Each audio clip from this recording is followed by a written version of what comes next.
গত 17 জুন যে এখানে একটা অত্যন্ত দুর্ভাগ্যজনক নৃশংস ঘটনা, এই বাড়ির একটা ছেলে আশিস দাস খুন হয়ে গেল। এটা আমরা আরও নানাভাবে শুনছি, এটা কিন্তু নানা কারণে আসার সুযোগ হয় নাই। আজকে তবু আসলাম এখানে এটা সম্পর্কে আসল ঘটনা কি জানার জন্য, কেননা ওনার মা বাবারাই এই ব্যাপারে সবচেয়ে ভালো জানবেন। পত্র পত্রিকা আরও নানা মুখে নানা কথা শুনি, কোনটা ঠিক কোনটা বেঠিক এটা মূল্যায়ন করা এটা তো কঠিন। তো ওনার ওনার কাছ থেকে মুখ থেকে শোনার পর এটা আমার নিশ্চিতভাবে এ সম্পর্কে যে ধারণা তৈরি হলো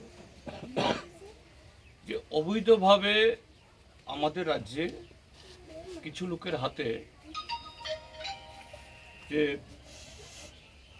মানে শাসন ক্ষমতা, সাংবিধানিক এবং সাংবিধানিকভাবেও অসাংবিধানিকভাবেও,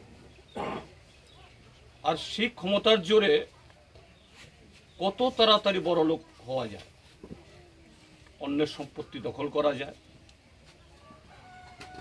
তার প্রকৃত মূল্য দিয়া না দিয়া, মানুষের ইচ্ছায় বা অনিচ্ছায় জবরদস্তি করে সেই সম্পত্তি হাতায় নেওয়া। এক্ষেত্রেতেও গরিব মানুষের জায়গা যখন এইভাবে কেউ পৈতৃক সম্পত্তি, কত কষ্টে মানুষ সম্পত্তি জোড়ায়, সেই সম্পত্তি যখন বেহাত হয়ে যায় তখন মানুষ অসহায় হয়ে পড়ে।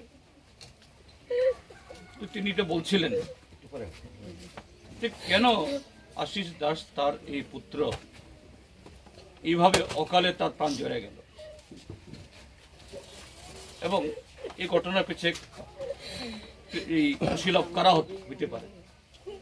তো এটা পরিষ্কার, এই যে বাট্টা, এই বাট্টা কাগজে পত্রে মালিক অবশ্যই কাগজপত্র থাকতে হয় একজন, কিন্তু ভাট্টার পেছনে আরো কিছু বড় ক্ষমতাবান লোক আছে।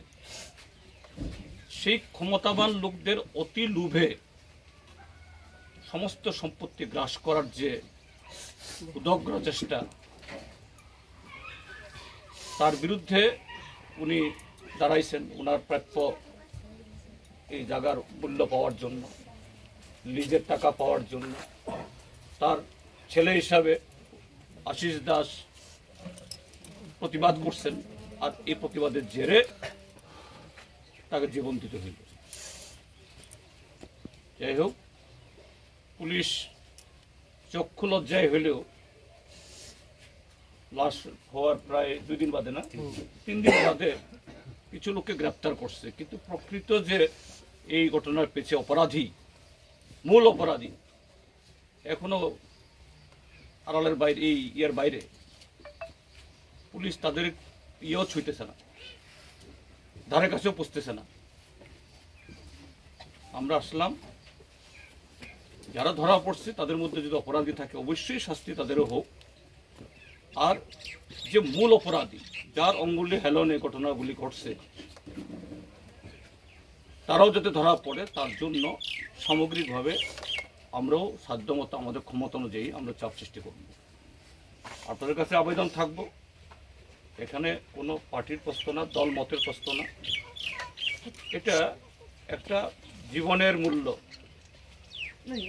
একটা মানুষের অধিকার। এরকম যদি অপরাধীরা বারবার, অনেক দুঃখজনক বললেন যে ওনার আরেক ছেলে ওইভাবে জীবন দিচ্ছেন, সেখানেও অপরাধী ধরা পড়ে নাই, শাস্তি পায় নাই, আর সুবিচার পায় নাই। একজন মা কয়বার এরকম কুল থেকে সন্তান হারাইবে?